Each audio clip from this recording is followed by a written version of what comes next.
अस्सलामुअलैकुम, welcome to San sports. दोस्तों, आपको तफसील से आगाह करते चलें और आप सब जानते भी हैं कि पाकिस्तान और बांग्लादेश के दरमियान दूसरा टेस्ट मैच जारी है, लेकिन इस मैच में एक बार फिर अंपायर का गलत फैसला पाकिस्तानी कप्तान बाबर आजम की सेंचुरी अधूरी रह गई।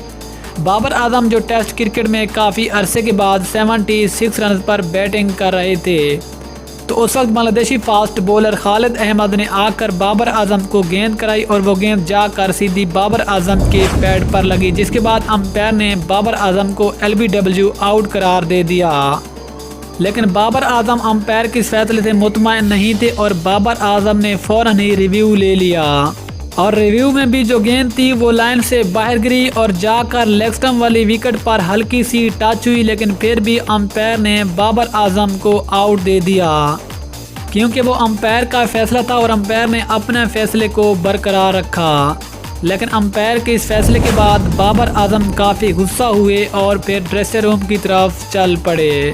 लेकिन दोस्तों, फिर आप ख्याल में क्या बाबर आजम आउट था या नीचे कमेंट सेक्शन में ज़रूर बताएं। मिलते हैं किसी और न्यूज़ के साथ, तब तक के लिए अल्लाह हाफिज़। पाकिस्तान जिंदाबाद।